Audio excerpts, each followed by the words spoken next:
أعوذ بالله من الشيطان الرجيم.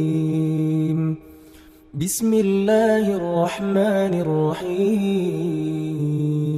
الحمد لله الملك المعبود الواحد الأحد اللطيف الودود البصير الذي يبصر كريان الماء في الحنج الجامد ولا يخفى عليه دبيب النملة السوداء ولا الصخرة الصماء في ليالي السود. أحمده سبحانه وتعالى على أولاد القرن والجود. أشهد أن لا إله إلا الله وحده لا شريك له شهادة تشفع لقائها في ضيق البحور. وأشهد أن سيدنا ونبينا محمد صلى الله عليه وسلم نبي تشرفت به الآباء والجدود. اللهم فصل وسلم وبارك على هذا النبي الكريم والرسول سيد سند العظيم ذي القلب الرحيم سيدنا محمد وعلى آله وصحبه أجمعين. صلاة وسلاما دائمين متلازمين ما نبت الزرع وعورات عذر. وسلم تسليما كثيرا.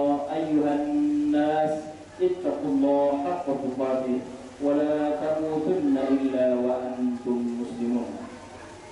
Sidang jamaah Jumat yang dimuliakan Allah Subhanahu wa taala, pada Jumat kali ini di bulan Rabiul Akhir, izinkan saya selaku khatib untuk berwasiat baik kepada diri pribadi maupun kepada kita semua untuk marilah sama-sama kita meningkatkan kualitas ketakwaan kita. Takwa dengan sebenar-benarnya takwa, takwa dengan menjalankan seluruh perintah Allah Subhanahu wa taala. Takwa dengan meninggalkan seluruh larangan Allah Subhanahu wa taala. Kita tingkatkan iman kita.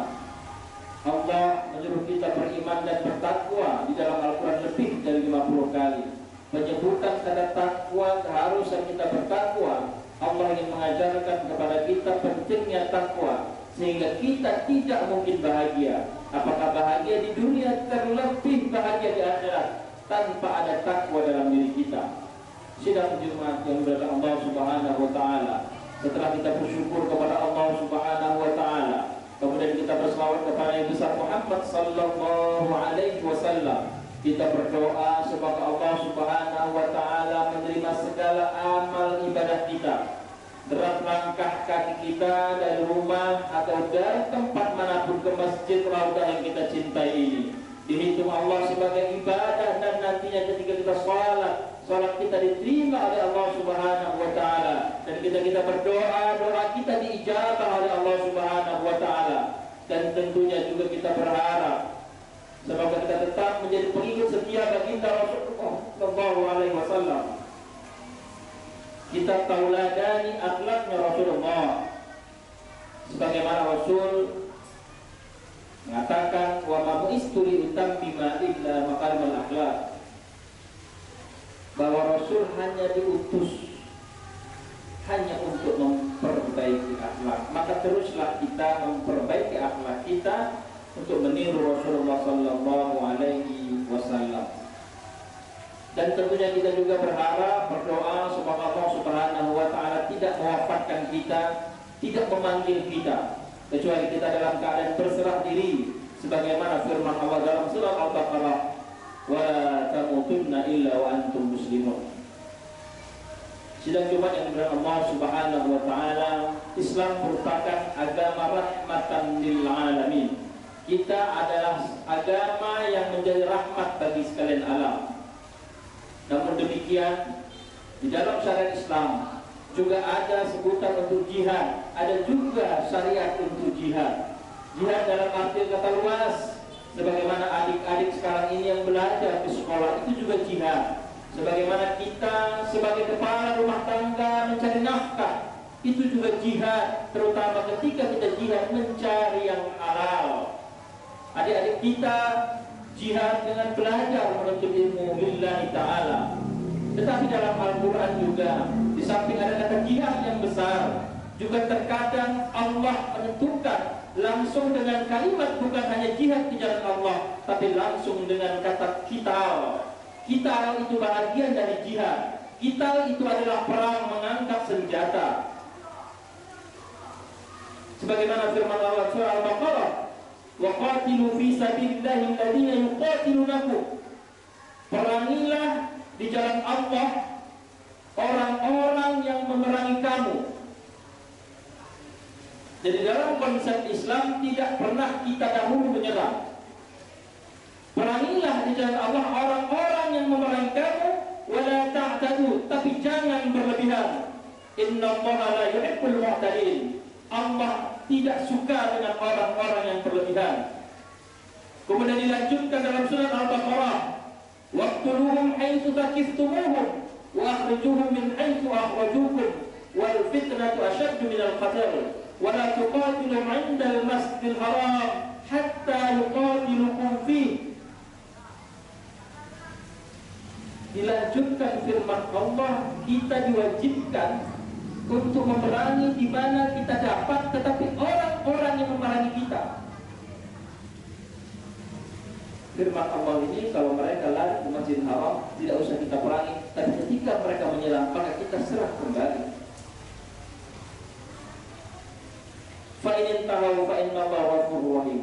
Tapi ketika musuh-musuh Allah itu menyerah, maka amnestilah bagi kita, ampunanlah bagi kita. Begitu rahmatnya Islam, begitu santunnya Rasulullah SAW. Kita tentu ingat bagaimana ketika Fathul Mekah, bagaimana ketika pembebasan kota Mekah, Rasulullah berangkat dengan sedikit pasukannya dari Madinah ke Mekah. Tetapi karena takutnya orang Mekah, maka orang Mekah, kafir-kafir Quraisy sudah gentar dulu. Tapi bagaimana akhlak Rasul mengatakan bahwa barang siapa yang masuk ke dalam rumahnya maka dia aman. Barang siapa yang masuk ke rumah Abu Sufyan, padahal Abu Sufyan adalah musuh besar Islam, Rasul katakan barang siapa yang masuk rumah Abu Sufyan, dia juga aman. Begitu akhlak Rasul ketika berperang. Tapi di ayat lain juga Allah perintahkan, wa qatiluhum hatta la takuna fitnatun wa yakuna ad-dinu lillah. Perangi mereka sampai tidak ada fitnah lagi di dunia ini, sampai hanya agama Allah lah yang bercahaya di dunia ini. Fa in tawaw fala udwana illa 'alal zalimin. Tapi ketika mereka menyerah, maka tidak boleh kita perangi lagi kecuali hanya orang-orang yang zalim. Saudara firman Allah Subhanahu wa taala, mungkin kita masih ingat bagaimana dalam minggu-minggu ini, dalam pekan-pekan ini, bagaimana Israel dan Palestina digajah kembali. Diawali dengan serangan Hamas ke Israel, di pertahanan Israel yang konon katanya pertahanan tak bisa dimasuki, tapi dengan izin Allah Hamas bisa memasukinya. Iron Dome yang dibangga-banggakan ternyata tak mampu melarang serangan Hamas. Itu membuka mata dunia bahwa kita masih ada, bahwa Islam di Palestina masih ada, bahwa Masjid Al-Aqsa masih bisa kita pertahankan. Karena sabda Rasul, la tashuddu rihal illa li salasati masjid. Tak perlu kita bersusah payah untuk mengunjungi masjid kecuali 3 masjid. Masjidil Haram di Makkahul Mukarramah, Masjid Nabawi, dan Masjidil Aqsa. Masjidil Aqsa ini masjid yang begitu spesial bagi umat Islam. Bukankah ketika Nabi Muhammad Isra Mi'raj, dia berangkat ke Masjidil Haram, dari Masjidil Haram ke Masjidil Aqsa baru naik ke langit. Masjidil Aqsa begitu spesial sehingga pernah menjadi kiblatnya orang mukmin, kiblatnya orang Islam. Tetapi karena ini juga dipakai oleh orang Yahudi sebagai kiblatnya, maka Rasul sering berdoa kepada Allah. Diabadikan dalam surah Al-Baqarah juga, qad nara taqalluba wajhika fis sama. Rasul sering menengadahkan wajahnya ke langit, mohon agar Allah mengganti kiblat umat Islam dari Masjidil Aqsa ke Masjidil Haram. Rasul kita begitu tidak suka mengikuti orang Yahudi.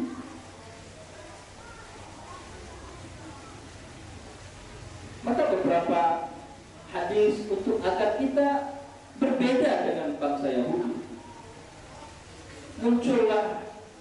hadis yang mengatakan bahwa panjangkanlah jenggotmu dan potonglah kumismu, karena orang Yahudi memanjangkan jenggot, memanjangkan kumisnya sekaligus.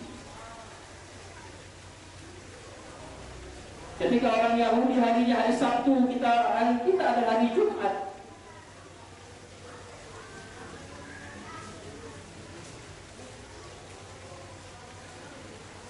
Dan itu terus sampai sekarang. Dan saat ini sedang terjadi. Tentu bagi kita umat Islam di dunia, ada 3 hal yang wajib kita lakukan sekarang. Allah akan lihat kita di pihak siapa. Apakah kita di pihak Yahudi, atau kita tidak memihak siapapun sehingga tidak ada keimanan di dalam diri kita, atau kita memihak kepada umat Islam. Innamal mu'minuna ikhwah. Umat Islam itu bersaudara. Apakah kita merasa bersaudara dengan orang-orang Palestina di Gaza? Maka paling tidak yang bisa kita lakukan saat ini hanya 3 hal. Yang pertama, kita doakan. Kita doakan. Kita sisipkan dalam doa-doa kita agar Allah memberikan kekuatan kepada saudara-saudara kita di Gaza, di Palestina, dan di bumi Allah.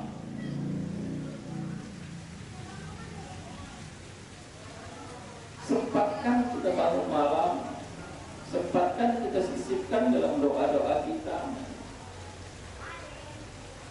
Bukankah Allah melalui Rasulnya mengatakan ad-du'a'u silahul mu'minin, doa itu merupakan senjatanya orang beriman. Maka bagi kita, tunjukkan kaki kita di mana. Saudaraku, pada hakikatnya Allah nggak butuh bantuan kita. Kalaupun kita tidak mendoakan, insya Allah Palestina akan menang. Tapi ingatlah, Allah akan hisab kita. Allah akan tanya kita, berada di mana posisi kita. Yang kedua yang bisa kita lakukan adalah dakwah. Semua kita adalah pendakwah. Bikin status kita dukung Palestina. Kirimkan status-status di media sosial kita bahwa kita adalah umat Islam, mendukung saudara kita. Bukankah hadis Rasulullah SAW, al-muslimu kal-bunyan, orang Islam itu seperti bangunan, yashuddu ba'duhum ba'dha, saling menguatkan. Kalau kita tidak bisa datang berperang ke sana, tentu doa kita dan status-status kita bisa menguatkan hati mereka. Harusnya kita bersedih ketika melihat penderitaan mereka.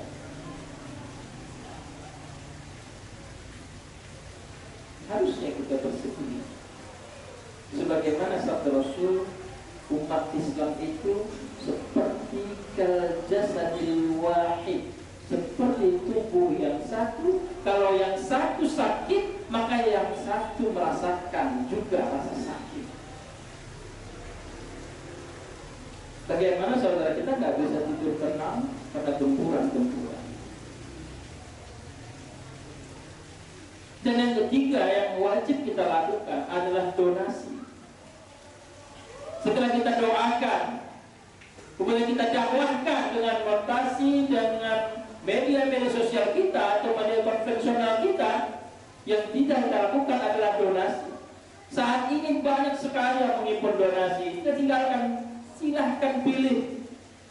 Majelis Ulama mau bikin donasi, rumah yatim mau bikin donasi, dan saya yakin masjid-masjid kecil pun mau bikin donasi. Kita ingin dicatat oleh Allah Subhanahu wa Ta'ala sebagai pembela saudara kita.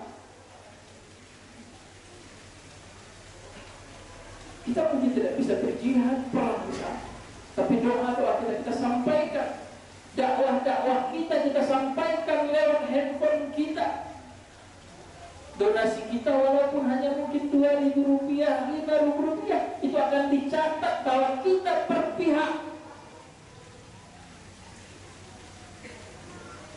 Disaksikan para malaikat, disaksikan para darah syuhada. uang yang kita donasikan untuk saudara-saudara dari sana. Saudara yang dibilang Allah Subhanahu wa Ta'ala, masih dalam surat Al-Baqarah, Allah ancam kita, Allah pertanyakan kita, am hasibtum an tadkhulul jannata walamma ya'tikum mathalul ladzina khalau min qablikum massatuhumul ba'sa wad dharra wa zulzilu. Apakah kamu menyangka kamu akan bisa masuk surga dengan mudah sebelum walamma ya'tikum mathalul ladzina khalau min qablikum, sebelum datang kesusahan kepada.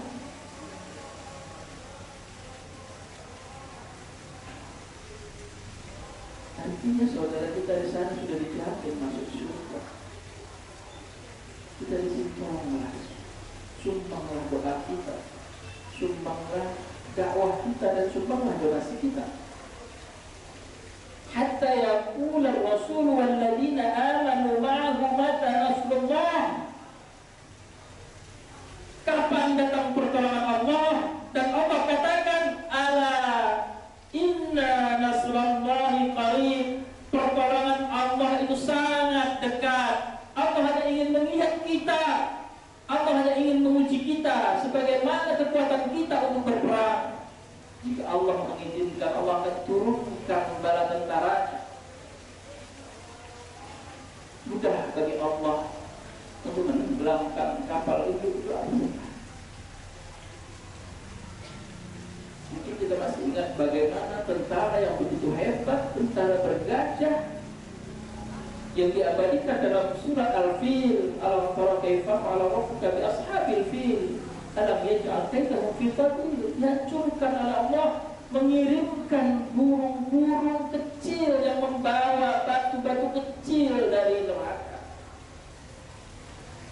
Tarmihim bihijaratin min sijil faja'alahum kasrin ma'kul. Saudara jemaah Allah Subhanahu wa Ta'ala, mudah-mudahan khutbah yang singkat ini bisa kembali mencas keimanan kita, menunjukkan bahwa kita beriman, kita bertakwa kepada Allah. Maka berikan doa kita kepada saudara kita, tanda bukti kita cinta kepada saudara kita. Sebagaimana sabda Rasul, tidak dianggap beriman sebelum kita mencintai diri kita sebagaimana kita mencintai, sebelum kita mencintai saudara kita sebagaimana kita mencintai diri kita. Berikan status-statusmu untuk mendukung Palestina. Jika punya donasi, berikan donasi-donasi terbaikmu untuk mendukung saudara kita di Palestina. Mudah-mudahan Allah terus meningkatkan keimanan dan ketakwaan kita. Barakallahu wa fil Qur'anil karim wa nafa'ana wa iyyakum bima fihi minal ayati wa dzikril hakim. Aqulu qawli hadza wa astaghfirullaha li wa lakum wa lisa'iril muslimina wal muslimat fastaghfiruhu innahu huwal ghafurur rahim.